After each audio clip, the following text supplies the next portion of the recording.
इस वीडियो में सिर्फ विष्णु भगवान की फोटो ही डाली जाएगी, वीडियो को जरूर देखना। विष्णु भगवान का कलयुग रूप एक रहस्यमय सूत्र। प्रस्तावना युगों के परिवर्तन में समय का नियम सदा एक ही रहा है।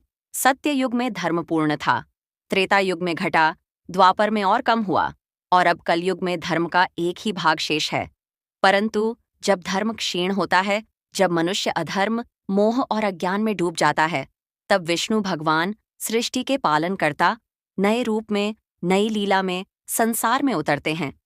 विष्णु का शाश्वत संकल्प भगवान विष्णु का वचन है। जब जब धर्म की हानि होती है और अधर्म बढ़ता है, तब तब मैं अवतार लेता हूं। यह नियम केवल त्रेता या द्वापर तक सीमित नहीं, बल्कि कलयुग में भी उतना ही सत्य है।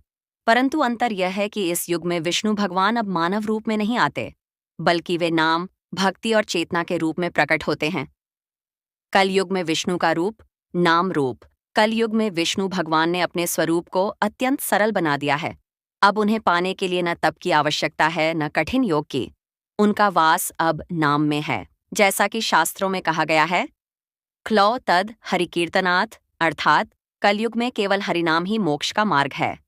यही कारण है कि जो व्यक्ति हरे कृष्ण, हरे राम, नारायण, वासुदेव, गोविंद जैसे नामों का स्मरण करता है, वह उसी विष्णु से जुड़ जाता है जो ब्रह्मांड का संचालन कर रहे हैं। विष्णु का अदृश्य शासन। कलयुग में भगवान विष्णु अब सिंहासन पर नहीं, बल्कि हृदय में विराजते हैं। वे आत्मा के स्वर में बोलते हैं। जब कोई मनुष्य अन्याय के विरुद्ध खड़ा होता है, जब कोई किसी को क्षमा करता है, या जब कोई सत्य के लिए संघर्ष करता है, तब वही विष्णु भगवान उसके भीतर सक्रिय होते हैं। वे अब राजाओं के अवतार नहीं लेते, बल्कि चेतना के रूप में जन्म लेते हैं, हर उस व्यक्ति के भीतर जो भक्ति और करुणा में जीता है। विष्णु का कलयुग रूप दया और नाम।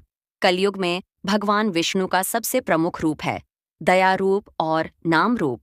इस युग में वे दया के समुद्र बनकर आए हैं, क्योंकि वे जानते हैं कि कलयुग का मनुष्य दुर्बल है। उसके पास न शक्ति है, न धैर्य, न तप। इसलिए विष्णु ने स्वयं कहा, जो मेरा नाम लेगा, मैं उसे अपने स्वरूप तक पहुंचा दूंगा। नाम जप ही विष्णु का अवतार है, नाम जप ही विष्णु का ध्यान है, और नाम जप ही विष्णु का मार्ग है। भक्तों के माध्यम से कार्य। विष्णु भगवान इस युग में अपने भक्तों और संतों के माध्यम से कार्य करते हैं। चैतन्य महाप्रभु, तुलसीदास, मीराबाई, नामदेव, नरसी मेहता, ये सभी विष्णु की शक्ति से प्रेरित आत्माएं थीं।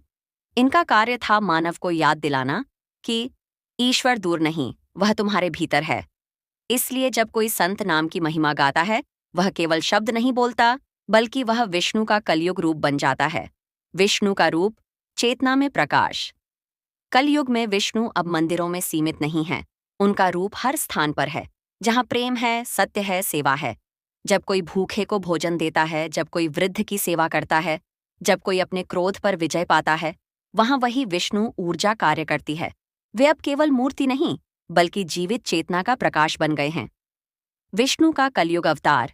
कल्कि की प्रतीक्षा। शास्त्र कहते हैं कि कलयुग के अंत में विष्णु भगवान कल की अवतार लेंगे। वह एक दिव्य योद्धा होंगे जो अधर्म का नाश करेंगे और धर्म की पुनः स्थापना करेंगे। परंतु उससे पहले विष्णु अब अंतर्यामी रूप में हैं, जो हर मनुष्य के भीतर रहकर उसे सही मार्ग दिखा रहे हैं। वे चाहते हैं कि मानव पहले अपने भीतर के अंधकार को हराए, तभी कल्कि का अवतार बाहरी रूप में प्रकट होगा। करता है, इसलिए कहा गया है, जहाँ हरि का नाम है, वहीं विष्णु का धाम है।